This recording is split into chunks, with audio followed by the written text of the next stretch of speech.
it's actually not that simple. So mathematicians since that time have studied something called the law of small numbers, which means that when an outcome is highly improbable, you might actually see more of it in a small sample size because small samples don't reflect the same kind of outcome distribution that you see in like a much larger sample. This is like really mathy technical language, but what it really means is that things that are really close to impossible, we still see all the time. We see it all the time. Welcome back to the Power and Purpose podcast. I'm Vanessa Soul, your host. Thank you so much for tuning in to today's episode. Thank you for investing your time and your energy. I really do appreciate it. And I'm super excited for today's guest. We have Rosa Hope, PhD. She's an astrophysicist, mystic, and integration guide. Rosa, thank you so much for being on the show today. Thank you so much for having me, Vanessa.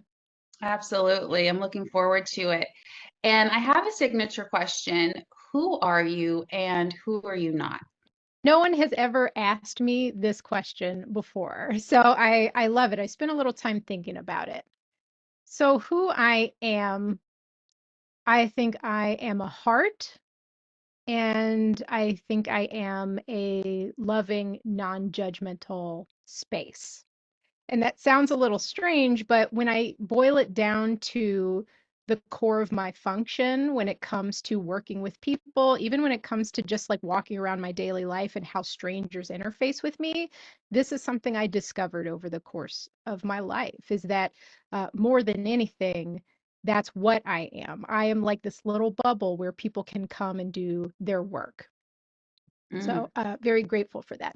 Now, as to what I am not a know-it-all, though I think because I have so much education, it can look that way. That's not the truth. I am extremely open-minded and I'm always ready to be proven wrong, you know? I'm also not a healer and I'm not a hero. Like I said, I'm the space. I'm the space where you do your own healing.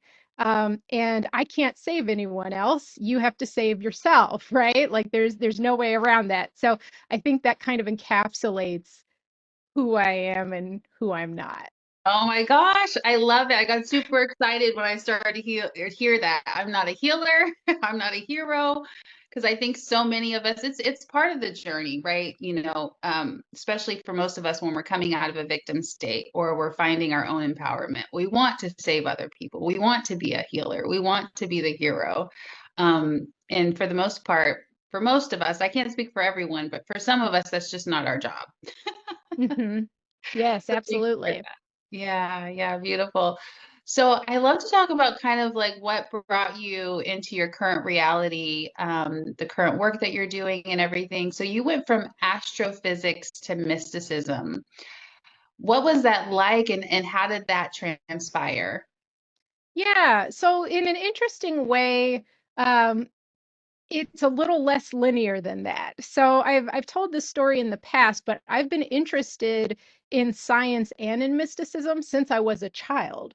So the reality is that I've been delving into both of these things my entire life. What changed is that my shift into I would say spirituality and mysticism, not just as a curiosity to kind of explore or play around with myself, but as a way of life and also a way of working with others was the big change for me.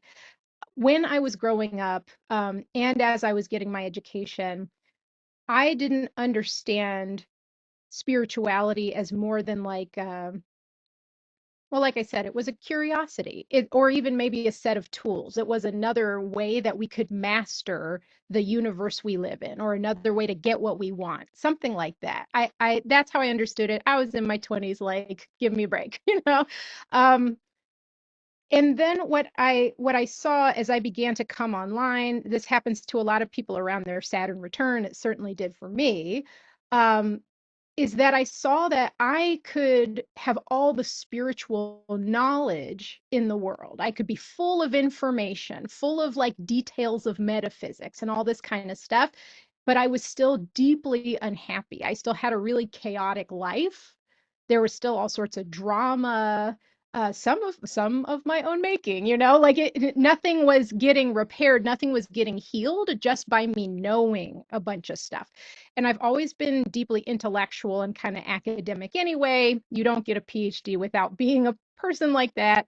Um, and I think I had relied so much on my intellect to be the fixer, to be the problem solver. Um, and discovering that it wasn't that simple was such an ego trip. It was such an ego trip. It really knocked me down a peg to realize that this thing that I felt, I developed a lot. I've worked on, I've been in school for like most of my life, right? So it's like I take the pursuit of knowledge very seriously. Um, but it wasn't enough. It wasn't enough. It wasn't helping me. It wasn't healing me. And I had to learn through my Saturn return, short version is my whole life fell apart. Everything I thought I would be, the whole life I envisioned that I would have in the future, all of it down the toilet. In like a few months, it was over. And so I was starting from square one. Um, and in doing that, I was really despairing. But at the end of the day, you got to kind of put one foot in front of the other and say, well, I'm rebuilding, but not from scratch. I'm rebuilding and I have all this wisdom. Well, maybe it wasn't wisdom yet. I have all this knowledge. I have all this spiritual knowledge. I have a lot of like physical knowledge too, but it's like I have experience, I have spiritual knowledge. I've learned from all of these people. And if I can apply it in the way I'm rebuilding my life, I'm going to get something different. And that turned out to be true. So that was that moment where I saw that it's actually the application of this knowledge, it's the embodiment of it, and then your usage of it in the world, the application in the world, the application in your decision making, the application in how you navigate relationships and career and all of those things. That's where the real work is. You can learn as much as you want, and it's going to be like entertainment at best and can actually be really confusing and distracting at worst. Uh, but it's that, well, I call it integration, right? Not everyone knows what integration means, but when I talk about integration work, this is the process I'm referring to, which is embodying your spiritual experience or embodying your spiritual knowledge and applying it in your life. It is what we do every day that actually matters. That's where the magic happens. So I had to learn myself that it's not all about this intellectual pursuit. It's this other thing. It's us living it. It's becoming it, uh, where life really begins to change and you begin to reap, for lack of a better term, the reward of all our spiritual work, which is having greater capacity to be with whatever life is presenting to us, whether it's what we wanted or it's not what we wanted, becomes less important than our capacity to be with it.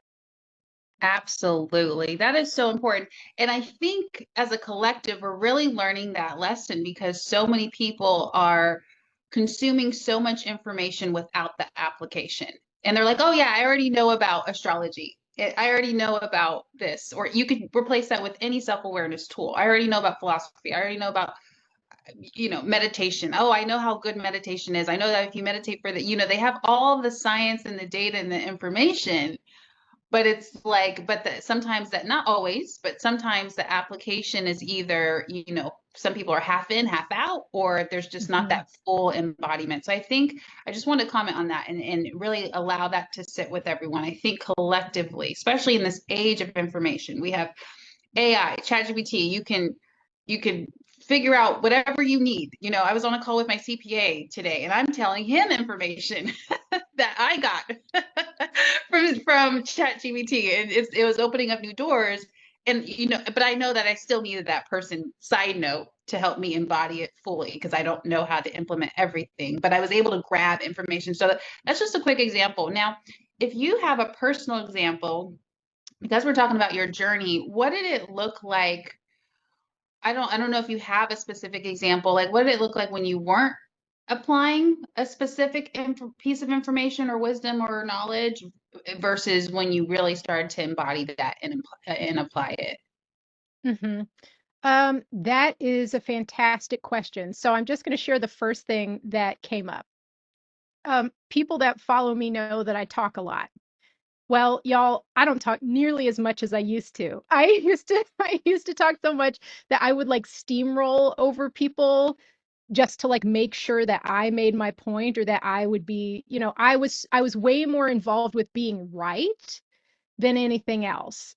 Even if I realized in the middle of an argument that I was actually wrong, I would just steamroll to be like right by default, you know?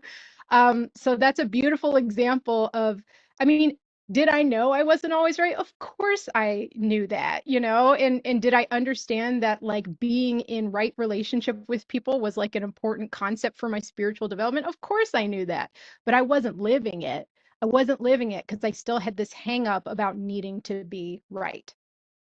And again, it's like, when did I unlearn that? It was when my tower moment happened at my Saturn return, was when I saw that being right was, my need to be right wasn't as important as my desire to be at peace, if that made sense. Like being right was never going to fix my problems. Being right was never going to heal my heart. And so I had to let go of that. It was a big ego thing, because I was like, I'm a smart lady. That's that's what I am. So I'm going to be right all the time. And I had to relinquish that and say it doesn't matter how smart I am if I'm miserable. And so the way I think about this now in my life, first of all, I had to take time to learn how to really listen to people. And I also want to put out there that it's something I'm still working on. This is not something I have mastered. I think for many people, it is a lifelong journey, learning how to really listen, how to really be present, and not just hear the information someone's giving to you, but to actually be with them as they are opening their heart to you. It's a whole process on its own that is definitely worth cultivating and has been for me. Um, but in my life now, I run into moments where I think I have a point, or I do believe I'm right or something, but so much of our experience is subjective that I remember to ask myself in these moments, like, am I obsessed with being right now, or do I want to like be loving? Am I being loving, or am I being just so ego driven? Is this a hang up? Or is it really important to communicate this right now? Because sometimes it's about clarity and good communication. It's not about righteousness, but you got to be able to check in with yourself and ask, like, am I being righteous right now? Because I can guarantee you that, like, righteousness is ego stuff. Time to, like, dismantle that in yourself. If you're trying to get good communication, though, the other half of that is the listening.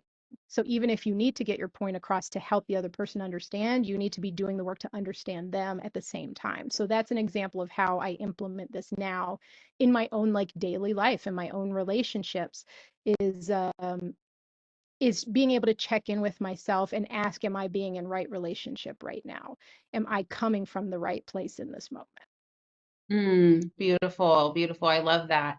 And you said something earlier that was really profound that I want to see if we can get some more context around as well. You said information without integration leads to confusion. Can you expand on that, or do you even have an example of it?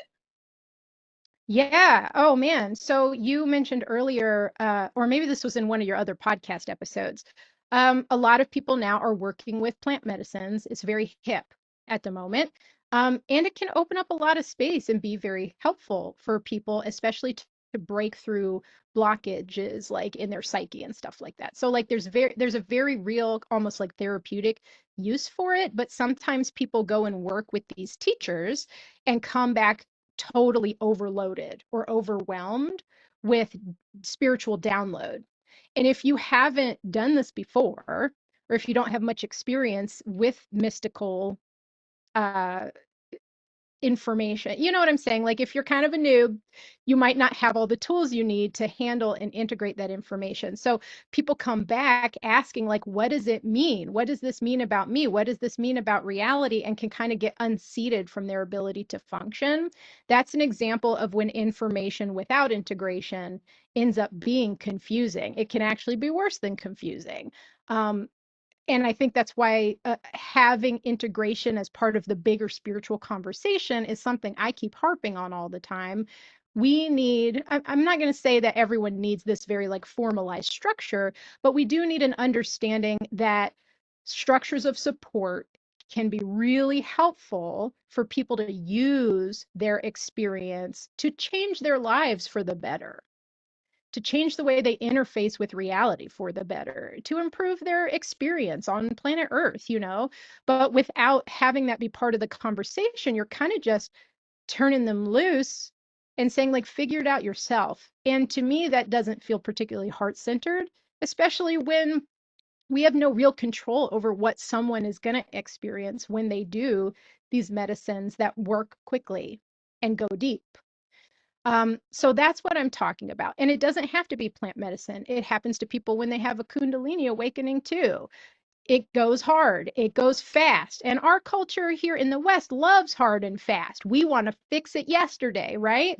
And that's why we're so attracted to awakening in this fashion, because it feels like, oh, if I can do it fast, that's like efficient or something, right? Like I can get back to work or something. I don't buy into that myself. I think slow and steady is a much gentler approach, but sometimes we don't get to decide. Spiritual awakening can just happen the way it happens in our lives. What I am trying to kind of bring into the conversation for my own part is that the way we can sort of like communally help each other is that people who have been through this process, people who have walked the path, can provide the wisdom and support to give these people who are fresh awakening or just had a big download. We can give them context first for how to just live with what they went through. Like, let's not even worry about what it means yet. Let's just like get functional. Let's get functional. Let's get grounded so that you don't like lose your job, you know, because of what just happened to you. We want to be able to sustain our lives first. So like first comes function, and then we can start going through or combing through the experience to try to see what you can learn from it that you can apply in your life. Some of these experiences, mystical experiences, can be so strange and so outside our realm of experience that anyone would be hard pressed to understand what that thing you saw meant. We won't always know what it means. So there's also a piece where we have to release the need to have all the answers. Sometimes these experiences just teach us how to get more comfortable sitting with mystery or sitting with the unknown. And that's an okay meaning too. We don't always have to know exactly what each detailed thing meant. Like, why did your spirit guide show up as Santa Claus instead of Gandalf? You know, I don't know. And you might not know either. You know what I'm saying? Like sometimes these things are a little, it's not sometimes they defy explanation is my point, but what we're trying to develop is the internal tools and internal practices that help us glean what we can from those experiences so that they can impact the way we make decisions in our life so we can live in a more fulfilling way. Yeah, yeah. And I'm giggling a little bit because what you're saying is so real, especially when we're just awakening and we're learning how to decipher all the information. You know, our sensitivities are coming online. Some of us have all 6 or 7 psychic senses happening, like taking turns. So yeah, we do hang on to those little details, like my spirit guide showed up as Santa. I don't know why that was really hilarious to me. Maybe because I think I've said similar things, not like along those, maybe not that same exact thing, but in the beginning, that sounds like something I would say, and then I would get caught in that detail, right?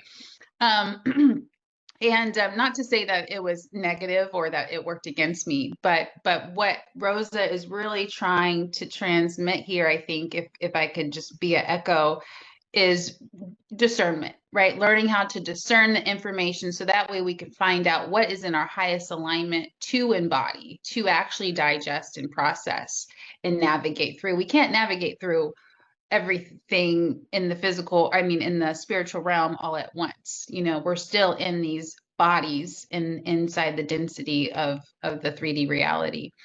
And which leads me to talk a little bit more about science and spirit. And I think you're the first guest in a very long time that I've had that we can talk about science and spirit together. So I'm excited for this. I think my first question is, what is physics and astrophysics? And what can it, let me rephrase this. What physics and astrophysics, what can and can it not reveal about our spiritual reality? Yeah. So what I mean, everyone talks about quantum this and quantum that in the spiritual community, right? Back in the 60s, there was a lot of cross-pollination going on. Um, between people who were rich in philosophy and the creative endeavors and physicists. It was a good time to be an academic in those days because if you were kind of a beatnik take, there were a lot of forums that you could be a part of and have really cool conversations about the overlaps of what was being discovered in the lab about quantum reality and ancient kind of Eastern mysticism, Eastern spiritual wisdom also about the nature of reality or the nature of the universe. So, in many ways, I think popular discussion around kind of like quantum spirituality is not something I completely align with because I've taken quantum mechanics and nobody understands like how quantum mechanics works. It's not that, but people who have gone and delved into it on the physics side at least understand the mathematics that describes what's happening. And so the mathematics we use to do quantum mechanics is probability and statistics, which is about something quite different than classical mechanics, which uses like algebra and calculus and stuff. All it's saying is that the laws of causality aren't actually governed by what we think they are. So the traditional causality, which is like if A, then B. If I kick a ball, it goes over the fence, right? It's really obvious and basic causality stuff. Um, is described well by large systems like people and kickballs and houses and cars. But what that really is a result of, you know, when you add up the probabilities connected to all the atoms and molecules that make a ball or make a car, they end up really pointing to more or less one outcome. So it's saying that the probability of a different outcome is so small, we're probably not going to see it. It's actually not that simple. So mathematicians since that time have studied something called the law of small numbers, which means that when an outcome is highly improbable, you might actually see more of it in a small sample size because small samples don't reflect the same kind of outcome distribution that you see in like a much larger sample. This is like really mathy technical language, but what it really means is that things that are really close to impossible, we still see all the time. We see it all the time. Wait, say that again. My brain's taking a second to process that. Sure, sorry, yeah. The last part. Things, yeah, things that are really close to impossible. So like have tiny probabilities of occurring, we still see all the time. And I can give you a really good example of this, which is fusion in the sun. So the way the sun makes light, and of course, the light and energy from the sun really is what fuels all of life on Earth. Light is produced in the sun through fusion in its core. It's hydrogen atoms and helium atoms fusing together into heavier atoms. It's mostly hydrogen right now. It'll kick up later. But if you look at the probability that two hydrogens can fuse at the temperature of the center of the sun, it's tiny. It is really tiny. It is really improbable. It is so improbable that if you had a handful of hydrogen, you'd never see it. It would not happen. But the reason life on Earth even exists physically is because when you put enough hydrogen together to make a star, that tiny probability ends up being something that happens all the time, every day, and is the engine that keeps this ball of gas burning for tens of millions of years. So it's saying that even tiny probabilities end up governing the whole universe. You would not have any stars if you didn't have quantum tunneling, which is basically when those tiny probabilities get a chance to show up. Amazing. Okay. I think I'm finally downloading this a little gradually, a little slowly. So does this mean or what does this mean for when we think something is impossible? It's impossible for me to have XYZ. What, like, how can we apply that? What's the bridge there in thought? Yeah, so I mean, manifestation is a whole rabbit hole by itself. I don't really want to go down that road. But what it's saying is that you probably shouldn't count most anything out as impossible. Even things that have a tiny, tiny probability still get a chance to show up. And so this is something I use for myself in my own life is even if I'm doing something that is way out of left field, way like I don't think, for example, I was coming out, it was like when I decided I was going to go become a physicist and get my PhD and do all of that stuff. It's really hard to do that stuff. It's hard to get into school to do that. There's so much that depends on asking for other people's permission where academia is concerned. So it's a lot of stuff that's out of your control. But I had to believe at least that it was possible for me to show up and try. And when I did show up and try, I applied for 10 graduate school programs because I thought I barely had a chance to get in. I got into 9 out of 10 programs, and these are at top 10 schools: MIT, Berkeley, Stanford. I didn't go there because I didn't like the people I met when I went to visit, but like the fact that as long as you know it can happen or like it is possible opens up the space in your own mind and your own belief system to at least show up to try to get the thing you want. You know, like you don't want to count yourself out before you give it a shot. I also Mm, think, like you said, discernment before, it's important to know when it's time to quit too. I'm not afraid to quit. I'm not afraid to change direction because it's like, if this isn't working for me, I'm not going to just hang on till all my hair falls out. Like, it's important to be able to call it also. But yeah. like balance both of these things, balance the possibility of the thing you want happening, being able to happen, and then balance out like common sense, which is like, this sucks. I'm not enjoying myself. It's not the way I thought it would be. And being able to say, okay, I'll move on. Do both. Yeah. Yeah. Yeah.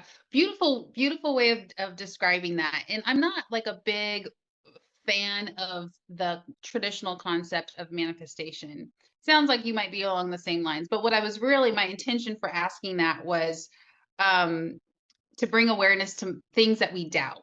You know, I do feel like doubt could be a very dense energy, energetically, mentally, physically, spiritually, like almost on every level. And it can, Hmm. you know, it can wipe out those moments where there is that possibility. But if we predetermine that something is not going to be possible or that it's not going to happen, or even if we're going for it, we're like, oh, it might happen, there's still a little bit of doubt there. So that's why I brought it up. And if you have any other thoughts to share on that based on what we're talking about, that would be great too.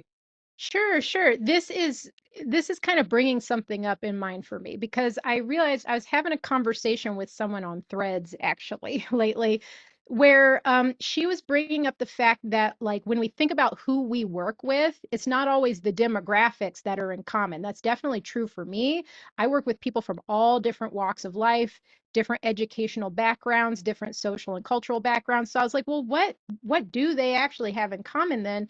And I realized this was what they all struggle with is self-doubt. They lack self-trust. And so in most of the work that I do, whether it's integration, whether it's hypnosis, what we're always addressing is exactly this thing. They don't trust themselves. Again, it's like it doesn't matter why they ended up that way. For some people, it's conditioning. Like I've been living the life my parents wanted me to, and I'm really unhappy, and I'm trying to figure out who I am and what I actually want to do with my life. We're fixing that. We're building self trust. Or the person who had this big plant medicine journey and comes back not even sure, like, what is real. Again, we are rebuilding their self trust, their calibration of what is real and how to function inside of it. So at the end of the day, I think that's actually a big part of like my contribution to my clients is being able to help them through that very specific process, which is rebuilding trust in themselves. Some people get really worried about this because I'm sure you've heard of the Dunning-Kruger effect, which is that like people with very little topical knowledge in an area have high confidence in what they know, and then like the more you learn about that area, the less confident you are in what you know. And you see this in PhD programs too a lot, where like the smartest people in the PhD program feel like they are the dumbest. because they're very aware of how little we do actually understand about things. So, in a sense, what I hope everyone is cultivating in their own work is their self awareness in tandem with their self trust. It's very important to be able to gauge where your knowledge is on a subject and to also like keep your ego in check too. We wouldn't be incarnated together if we were all vastly different in where we're at. So like I throw out the concept of spiritual hierarchy entirely because I'm like we wouldn't be having this conversation if we were at like vastly different levels of development. We're all pretty close. I'm further along in one area, you're further along in another area, but together we can share our roadmaps and help each other build capacity in our multifaceted beings, right? As we kind of like expand our own capacity and expand our gifts and all of those things, we are helping each other. Um, but again, it's like I'm checking myself too. I know what my strengths are and I'm very proud of those. I also know what my weaknesses are and I own those. I'm not ashamed and I'm not trying to hide them. I'm trying to work on them, you know? So that's kind of where I go with that, which is that like I think self-trust is essential for living a fulfilling life. I'm not going to say a blissful or happy life. That's a whole different conversation, but a fulfilling life where you are grateful to be you here in the life that you're living. That's like the goal. Powerful. So powerful. Yes, absolutely on self-trust. And I love how you're mentioning it's about fulfillment. It's not about the magical happiness because I think there's a lot of projection on that or expectation on what that feels like or looks like. So thank you for that. What are your thoughts on altered states? And, does it help with integration or is integration a requirement if we're doing experiences with altered states? What are your thoughts on that? I think it depends what happens. So, do I use altered states in my work with my clients all the time? I'm a certified hypnotist. So, again, like we by design are using altered states to help do this work. One lesson that came through for me probably about 10 years ago now is that the altered state isn't the teacher, it's the gateway. So it's like a tool. You're using the altered state because, again, like a tool is neutral, like a hammer isn't good or bad. Like it's useful for what it's useful for and is not useful for like other, like, you wouldn't use a hammer to like fill up your bathtub, right? Like it's only good for like some things. But altered states are like this also, in that they can be used in ways that are very unhealthy for the individual, or just keep you circling the drain, frankly. Or you can use them to do expansive healing work. You know what I mean? So a lot of it has to do with how it is used, and they're useful in all these areas. You can use an altered state to help with integration, especially if the ego's getting in the way. Hypnosis is really helpful because it kind of sits the ego over in a little comfortable chair and we can actually work on the deeper stuff and then the ego can come back and like kind of get with the program, right?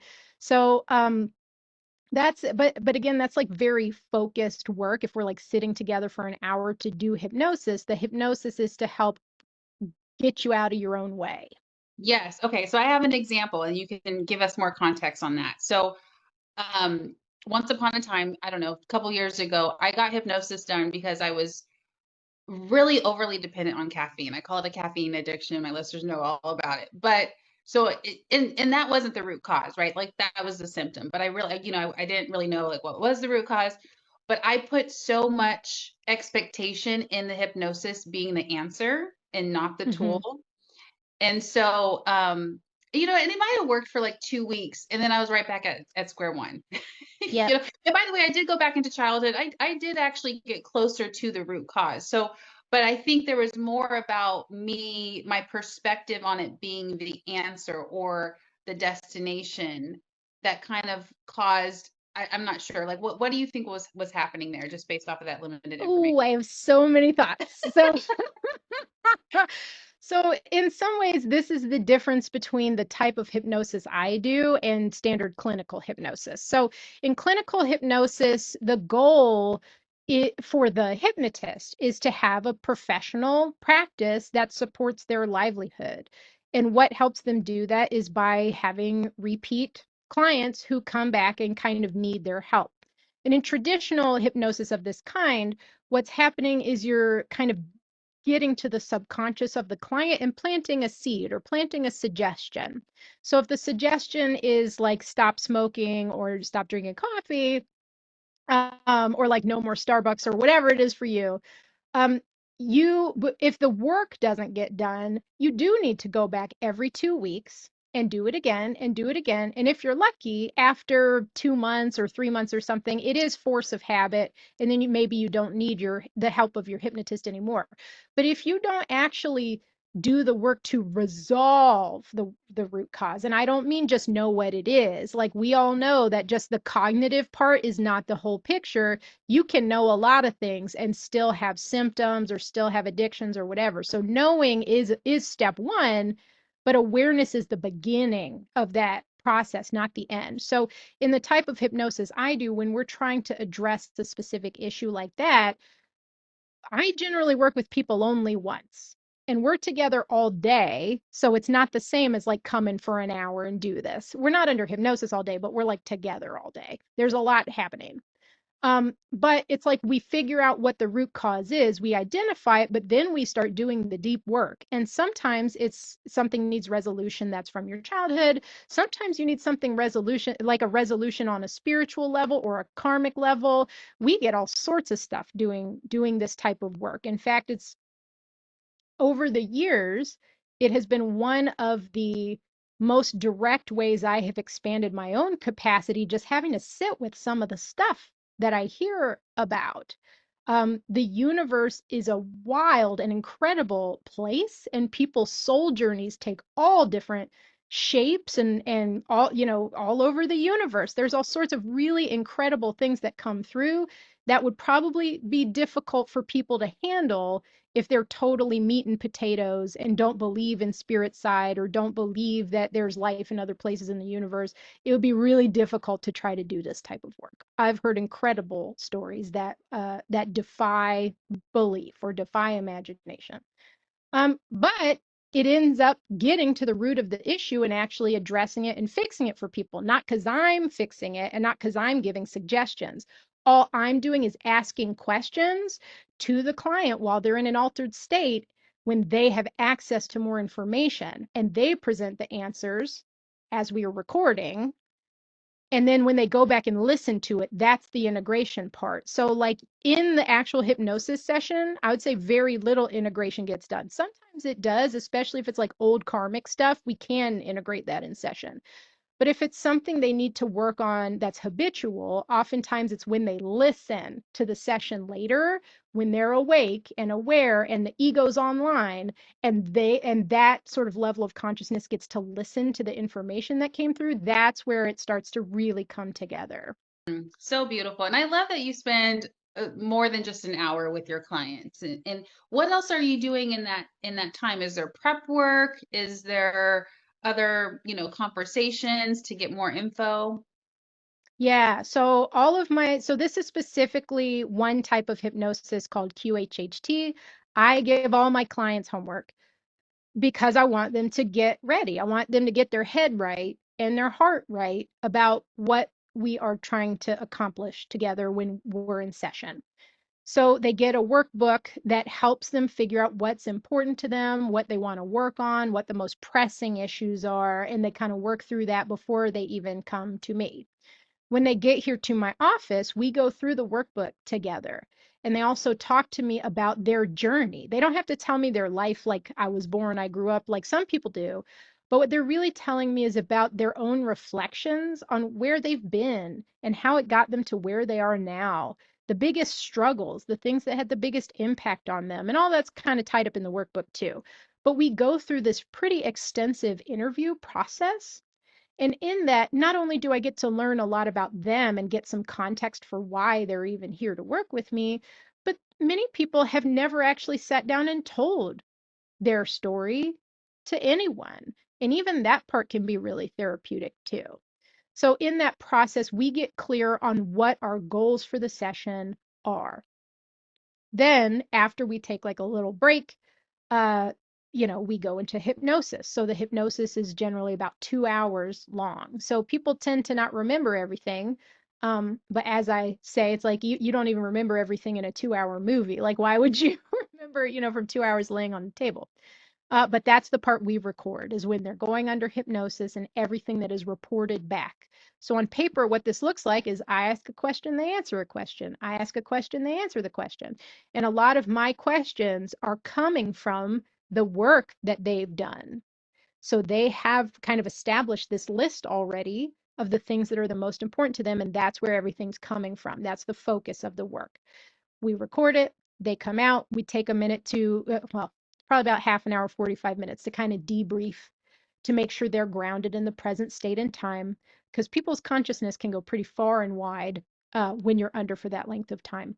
So we ground back into the present moment, into the present place and time, talk about what happened a little bit, talk about, especially if there are any recommendations that came through in their session, I like to tell them right away. I don't like people to be surprised when they listen to their recording. So any major stuff or recommendations, we go ahead and discuss. And then for all of my clients, at least with this method, I include an integration session later as part of the package. So they have to go listen to the session at least once before we do it. But once they've listened to it, then they can schedule with me and we can talk about what happened. And those recommendations are powerful. Just for fun, the recommendation that I got, it was like, start juicing. Integrate juicing with regular meals. That was just for that cleanse. That was one of the recommendations. This is so important. Gosh, I can't believe time like really flew by. I kept looking at the clock, like, really? I Oh, have wow. Yeah. no.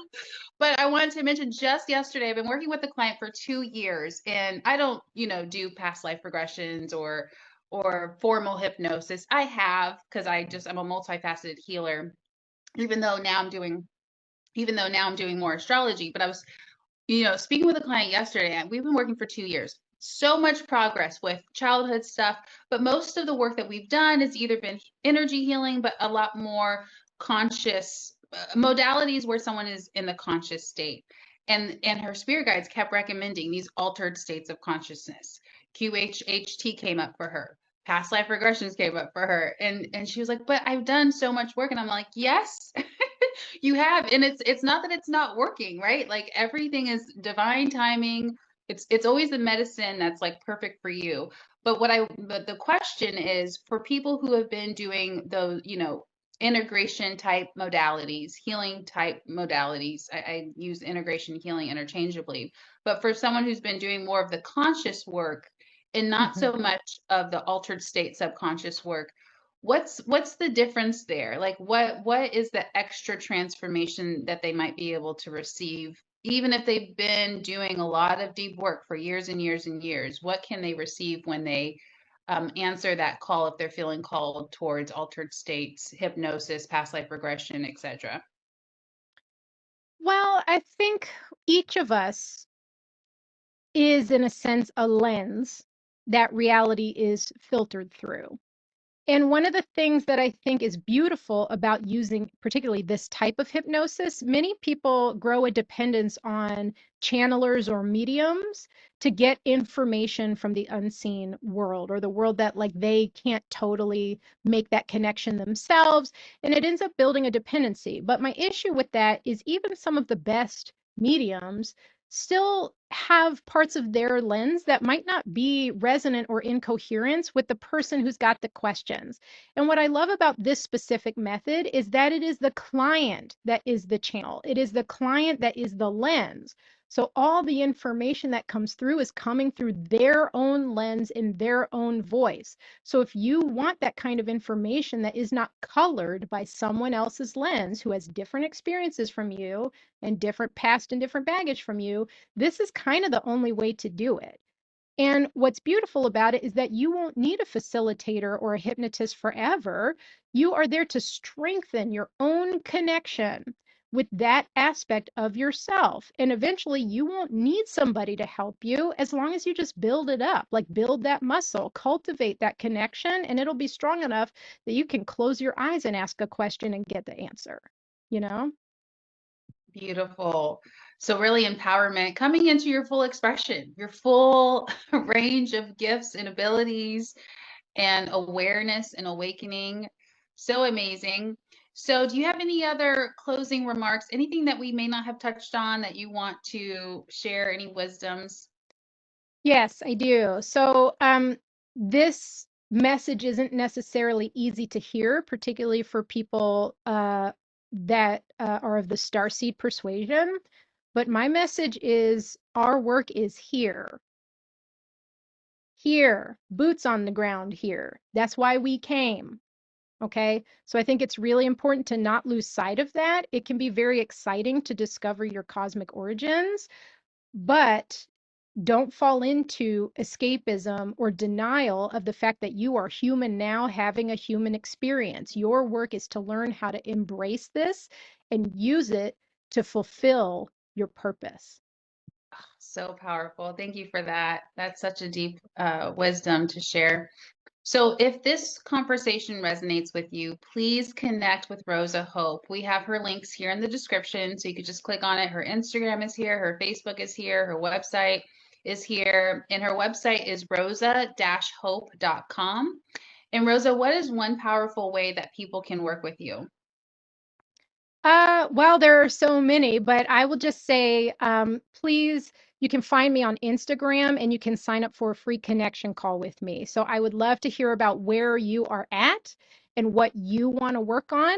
And we can talk about if it's a fit together. I also host workshops pretty regularly. So I'd love for any of you to join me and let me know if you found me through Vanessa. Amazing. And do you have a powerful quote or book that you would like to leave us with? It's your incarnation is not an accident. Mm, I have chills with that one. Thank you. That was a beautiful mic drop, actually.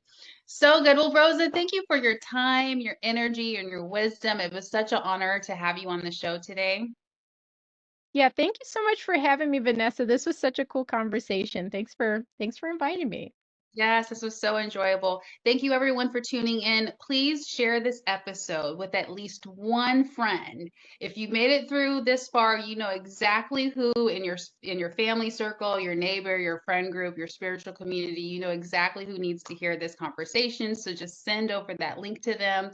Thanks again for investing your time and energy into tuning into today's episode. Namaste and have a great day.